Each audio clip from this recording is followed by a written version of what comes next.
Tips and ട്രിക്സിലേക്ക് ഏവർക്കും സ്വാഗതം. വരുന്ന LDC 2024, LGS 2024 എക്സാംസിന് വേണ്ടി പ്രിപ്പയർ ചെയ്യുന്നവർക്ക് വേണ്ടിയിട്ടുള്ള സിലബസ് പ്രകാരമുള്ള ഫ്രീ ക്ലാസ്സുകൾ നമ്മുടെ ചാനലിലൂടെ സ്റ്റാർട്ട് ചെയ്തിട്ടുണ്ട്. ഒരു ദിവസം 6 ക്ലാസ്സുകൾ വെച്ചാണ് നമ്മൾ നൽകുന്നത്. കാലത്ത് 6 മണിക്ക്, പിന്നെ 9 മണിക്ക്, 12 മണിക്ക്, 3 മണിക്ക്, രാത്രി 8 മണിക്ക്, പിന്നെ 10:30. ഇങ്ങനെയാണ് 6 ക്ലാസ്സുകൾ നമ്മൾ നൽകുന്നത്. അതിൽ കാലത്ത് 6 മണിക്ക് നമ്മൾ SCRT NCRT ബേസ് ചെയ്തിട്ടുള്ള ക്ലാസ്സാണ്. കാലത്ത് 9 മണിക്ക് ഇതുപോലെ SCRT ബേസ് ചെയ്തിട്ടുള്ള ക്ലാസ്സും അല്ലാതെയുള്ള ടോപ്പിക് വൈസ് ക്ലാസ്സും എല്ലാം വരുന്നുണ്ട്. ദെൻ 12 മണിക്കും ടോപ്പിക് വൈസ് ക്ലാസ് ആണ്. ഇപ്പോൾ ഇന്ത്യൻ കോൺസ്റ്റിറ്റ്യൂഷൻ നമ്മൾ ചെയ്തുകൊണ്ടിരിക്കുന്നു. തീർന്നാൽ ഉടനെ നമ്മൾ എക്കണോമിക്സ് സ്റ്റാർട്ട് ചെയ്യും. ദെൻ 3 മണിക്ക് ഇംഗ്ലീഷ്, മാത്സ്, മലയാളം. അത് ഒരാഴ്ച 3 കൂടെ കവർ ആകുന്ന രീതിയിലാണ്. 2 ദിവസം ഇംഗ്ലീഷ്, 2 ദിവസം മാത്സ്, 2 ദിവസം മലയാളം.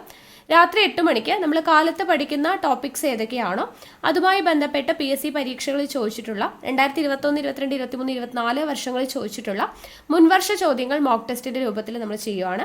ദെൻ രാത്രി 10:30 എക്സ്പെക്റ്റഡ് കറണ്ട് അഫയേഴ്സ് ആണ്. ചെറിയ കോഡ്സും കണക്ഷൻസ് ഒക്കെ യൂസ് ചെയ്തിട്ട് അതിന്റെ കൂട്ടത്തിൽ തന്നെ നമ്മൾ കലാ, കായികം, സാഹിത്യം, സംസ്കാരം എന്ന് പറയുന്ന ഭാഗവും കൂടെ അതിന്റെ കൂട്ടത്തിൽ പഠിച്ചു പോകുന്നുണ്ട്. ഓക്കെ, അപ്പോൾ ഇങ്ങനെ ഒരു രീതിയിലാണ് നമ്മൾ ക്ലാസ്സുകൾ പ്രൊവൈഡ് ചെയ്യുന്നത്. അപ്പോൾ മാക്സിമം എല്ലാ ക്ലാസ്സുകളും കണ്ട് പ്രയോജനപ്പെടുത്തുക. നോട്ട്സ് തയ്യാറാക്കിയിട്ട് പഠിക്കുക. ഓക്കെ, പിന്നെ നമ്മുടെ ക്ലാസ് ഒക്കെ നിങ്ങൾക്ക് ഇഷ്ടമാവുന്നുണ്ടെങ്കിൽ വീഡിയോ ഒന്ന് ലൈക്ക് ചെയ്യുക. മാക്സിമം ഉദ്യോഗാർത്ഥികൾക്ക് ഒന്ന് ഷെയർ ചെയ്ത് കൊടുക്കുക. പിന്നെ എന്തെങ്കിലും സജഷൻസ് ഉണ്ടെങ്കിൽ അത് താഴെ കമൻ്റ് ആയിട്ട് അറിയിക്കുക. ഓക്കെ, അപ്പോൾ ഇന്നത്തെ ക്ലാസ്സിലോട്ട് കിടക്കാം. ഇന്നത്തെ ക്ലാസ് എന്ന് പറയുന്നത് മലയാളത്തിൽ സ്ത്രീലിംഗം, പുല്ലിംഗം എന്ന് പറയുന്ന ഭാഗമാണ് നമുക്ക് പഠിക്കേണ്ടത്. അപ്പോൾ അവിടെ നമുക്കത് പഠിക്കണമെങ്കിൽ ആദ്യം നമുക്ക് വചനം എന്ന് പറയുന്നത് എന്താണെന്ന് അറിയണം. ഓക്കെ, വചനം എന്ന് പറയുന്ന ഭാഗം നമുക്ക് ഏകവചനം, ബഹുവചനം, അലിംഗ ബഹുവചനം, അല്ലെ, അങ്ങനെ കുറേ കാര്യങ്ങൾ പഠിക്കാനുണ്ട്. അപ്പോൾ വചനം എന്ന് പറയുന്ന ഭാഗം പഠിച്ചാലാണ് നമുക്ക് സ്ത്രീലിംഗവും പുല്ലിംഗവും ഒക്കെ നമുക്ക് ഡീറ്റെയിൽഡ് ആയിട്ട് പഠിക്കാൻ പറ്റത്തുള്ളൂ. അപ്പോൾ നമുക്ക് വചനത്തിൻ്റെ ക്ലാസ് ഞാൻ ഓൾറെഡി വളരെ ഡീറ്റെയിൽഡ് ആയിട്ട് എടുത്തിട്ടുണ്ട്. അപ്പോൾ അതുകൊണ്ട് ആ ഒരു ക്ലാസ് നിങ്ങൾക്ക് ഇവിടെ തരാമെന്ന് വിചാരിക്കുന്നുണ്ട്. അപ്പോൾ വചനത്തിൻ്റെ ക്ലാസ് കണ്ടു കഴിഞ്ഞതിന് ശേഷം നമുക്ക് പരീക്ഷയ്ക്ക് ചോദിക്കുന്ന സ്ത്രീലിംഗം, പുല്ലിംഗം എന്ന് പറയുന്ന ഭാഗം പഠിക്കാം. ഓക്കെ, അപ്പോൾ എന്തായാലും നമുക്ക് ക്ലാസ്സിലോട്ട് കടക്കാം. വചനം എന്ന് വെച്ചാൽ നാമത്തിൽ നമ്മൾ എന്തെങ്കിലും ഒരു രൂപമാറ്റം വരുത്തിയിട്ട് അത് ഒന്നാണോ ഒന്നിലധികമാണോ എന്ന് കാണിക്കുന്നതിനെയാണ് വചനം എന്ന് പറയുന്നത്. ഇവിടെ നോക്കാം, വചനം എന്ന് പറയുന്നത് 2 തരത്തിലുണ്ട്. ഏകവചനം, ബഹുവചനം. എല്ലാവരും കേട്ടിട്ടുണ്ടാവും അല്ലേ? ഏകവചനവും ഉണ്ട്, ബഹുവചനവും ഉണ്ട്. ഏകവചനം എന്ന് പറയുമ്പോൾ ആ പേര് പോലെ തന്നെ ഏകം എന്ന് വെച്ചാൽ എന്താണ്? ഒന്ന്. അപ്പൊ ഒരെണ്ണത്തെ സൂചിപ്പിക്കുന്നതിനെയാണ് നമ്മൾ ഏകവചനം എന്ന് പറയുന്നത്. ഇവിടെ നോക്കാം, ദേവൻ, കുട്ടി, നക്ഷത്രം, സ്ത്രീ, കടൽ, ഇതെല്ലാം നമുക്ക് കേൾക്കുമ്പോൾ തന്നെ അറിയാം. ദേവൻ എന്ന് പറയുമ്പോൾ ഒരാളാണ്, കുട്ടി എന്ന് പറയുമ്പോൾ ഒരു കുട്ടിയാണ്, സ്ത്രീ എന്ന് പറയുമ്പോൾ ഒരു സ്ത്രീയാണ്, അല്ലെ? അപ്പൊ നമുക്കത് കേൾക്കുമ്പോൾ തന്നെ അറിയാം എണ്ണം എന്താണ്, ഒരെണ്ണമാണ് എന്നുള്ളത് മനസ്സിലാവും. അങ്ങനെയുള്ളതിനെയാണ് ഏകവചനം എന്ന് പറയുന്നത്. ഇനി ബഹുവചനം. ബഹുത്വം എന്ന് വെച്ചാൽ എന്താണ്? ഒന്നിൽ കൂടുതലുള്ളതാണ്, അല്ലെ? അപ്പോൾ ദേവന്മാർ. അപ്പോൾ ദേവൻ എന്നുള്ള ഏകവചനത്തോടൊപ്പം ദേവന്മാർ, മാർ എന്ന് ചേർത്തപ്പോൾ അതെന്തായി? അത് ബഹുവചനമായി, ദേവന്മാർ എന്നായി. കുട്ടികൾ. കുട്ടി എന്ന് പറയുന്നത് ഏകവചനമാണ്. അതിനോടൊപ്പം ഒരു കൾ എന്ന് പറയുന്ന പ്രത്യയം ചേർത്തപ്പോൾ അതെന്തായി? കുട്ടികൾ. അപ്പൊ അത് ബഹുവചനമായി. നക്ഷത്രങ്ങൾ. നക്ഷത്രം എന്ന് പറയുമ്പോൾ നമുക്ക് ഒരെണ്ണമാണെന്ന് അറിയാം, അത് ഏകവചനമാണ്. അത് നക്ഷത്രങ്ങൾ എന്ന് പറഞ്ഞപ്പോൾ എന്തായി? അത് ബഹുവചനമായി. സ്ത്രീകൾ. സ്ത്രീ എന്ന് പറയുന്നത് എന്താണ്? ഏകവചനമാണ്. സ്ത്രീകൾ എന്ന് പറയുമ്പോൾ അതെന്തായി? അത് ബഹുവചനമായി. ഓക്കെ, അപ്പോൾ ഏകവചനം എന്ന് പറയുമ്പോൾ ഒരെണ്ണത്തെ സൂചിപ്പിക്കുന്നു. ബഹുവചനം എന്ന് പറയുമ്പോൾ ഒന്നിൽ കൂടുതൽ കാര്യങ്ങളെ സൂചിപ്പിക്കുന്നു. ഓക്കെ, അത് കിട്ടിയല്ലോ. ഇനി ഈ ബഹുവചനത്തെ നമുക്ക് 3ആയിട്ട് തിരിക്കാം. ബഹുവചനം 3ആയിട്ട് തിരിക്കാം. സലിംഗ ബഹുവചനം, അലിംഗ ബഹുവചനം, പൂജകം. എന്തൊക്കെയാണ്? സലിംഗ ബഹുവചനം, അലിംഗ ബഹുവചനം, പൂജകം. 3ആയിട്ട് തിരിക്കാം. സലിംഗ ബഹുവചനം എന്ന് പറഞ്ഞാൽ സലിംഗം, ലിംഗം നിർണയിക്കാൻ പറ്റും. ലിംഗം നിർണയിക്കാൻ പറ്റുന്നതിനെയാണ് സലിംഗ ബഹുവചനം എന്ന് പറയുന്നത്. ഓക്കെ, അപ്പോൾ സലിംഗ ബഹുവചനം എന്ന് പറഞ്ഞാൽ ലിംഗം നിർണയിക്കാൻ പറ്റുമെന്ന് പറഞ്ഞു. അപ്പോൾ അതിൽ 3ആയിട്ടുണ്ട്. പുല്ലിംഗ ബഹുവചനമുണ്ട്, സ്ത്രീലിംഗ ബഹുവചനമുണ്ട്, നപുംസക ബഹുവചനമുണ്ട്. ഏതൊക്കെയുണ്ട്? സലിംഗം എന്ന് പറഞ്ഞാൽ ലിംഗം നിർണയിക്കാനായിട്ട് പറ്റും. ലിംഗം നിർണയിക്കാം.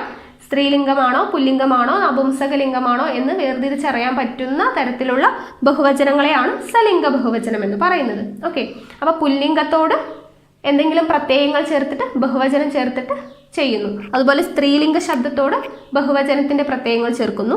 നപുംസക ലിംഗത്തോട് ബഹുവചനത്തിന്റെ പ്രത്യയങ്ങൾ ചേർത്തുണ്ടാവുന്നതാണ് നപുംസക ബഹുവചനങ്ങൾ. അപ്പോൾ പുല്ലിംഗ ബഹുവചനം എന്ന് പറയുമ്പോൾ പുല്ലിംഗ ശബ്ദത്തോട് ബഹുവചനത്തിന്റെ പ്രത്യയങ്ങൾ ഏതൊക്കെയാണ്?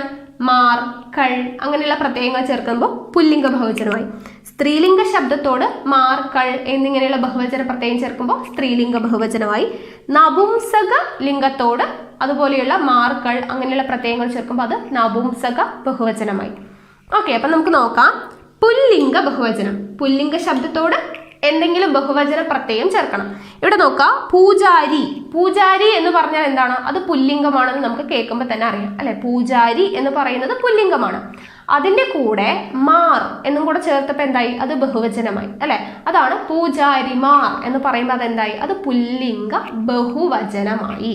അപ്പൊ പൂജാരി എന്ന് പറയുന്നത് പുല്ലിംഗമാണ്. അതിനോടൊപ്പം ബഹുവചന പ്രത്യയമായ മാർ ചേർത്തപ്പോൾ അത് എന്തായി? പുല്ലിംഗ ബഹുവചനമായി, പൂജാരിമാർ. ഓക്കെ, ബാലന്മാർ. ബാലൻ എന്ന് പറഞ്ഞാൽ എന്താണ്? അത് ഏകവചനമാണ്, പുല്ലിംഗമാണ്. അതിനോടൊപ്പം മാർ എന്ന് പറയുന്ന ഒരു ബഹുവചന പ്രത്യയം ചേർത്തപ്പോൾ അതെന്തായി? ബാലന്മാർ എന്നായി മാറി. അതായത് ബഹുവചനം, പുല്ലിംഗ ബഹുവചനമായി. അപ്പൊ ബാലൻ എന്ന് പറയുന്നത് പുല്ലിംഗമാണ്, ഏകവചനമാണ്. അതിനോടൊപ്പം മാർ എന്ന് പറയുന്ന ഒരു ബഹുവചന പ്രത്യയം ചേർത്തപ്പോൾ എന്തായി? അത് ബാലന്മാർ, പുല്ലിംഗ ബഹുവചനമായിട്ട് മാറി. ഇനി കാളകൾ. കാള. കാള എന്ന് പറയുന്നത് എന്താണ്? ഏകവചനമാണ്, പുല്ലിംഗമാണ്. അതിനോടൊപ്പം കൾ എന്ന് പറയുന്ന ഒരു പ്രത്യയം ചേർത്തപ്പോഴാണ് അതെന്തായിട്ട് മാറുന്നത്? കാളകൾ എന്നായിട്ട് മാറുന്നത്. അപ്പൊ അതെന്തായി?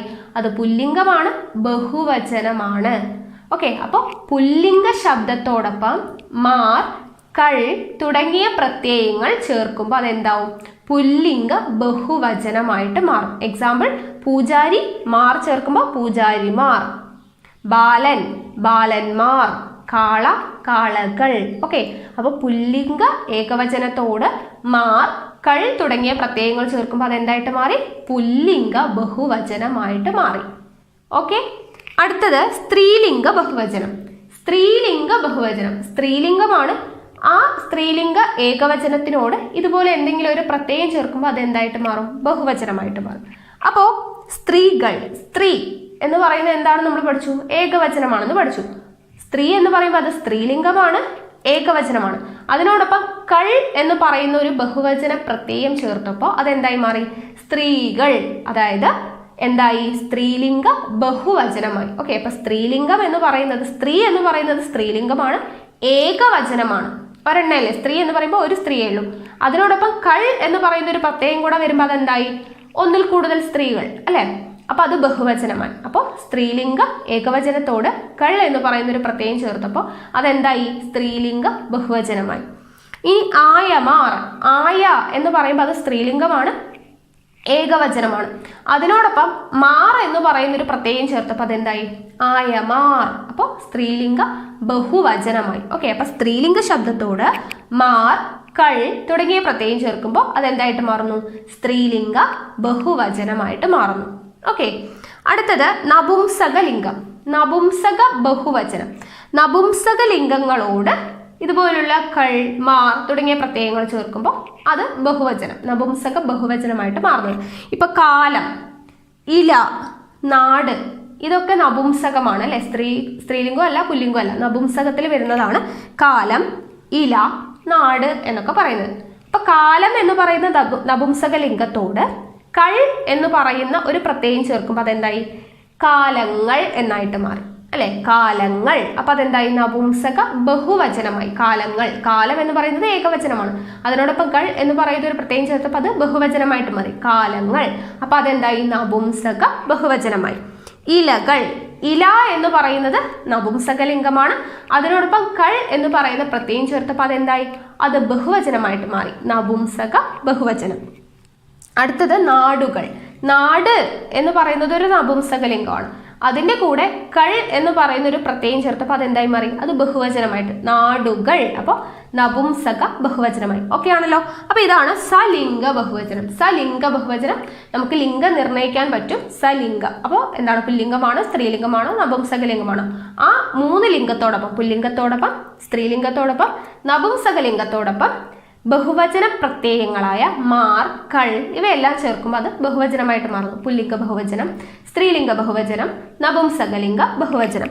പുല്ലിംഗ ബഹുവചനത്തിന് എക്സാമ്പിളാണ് പൂജാരിമാർ, ബാലന്മാർ, കാളകൾ.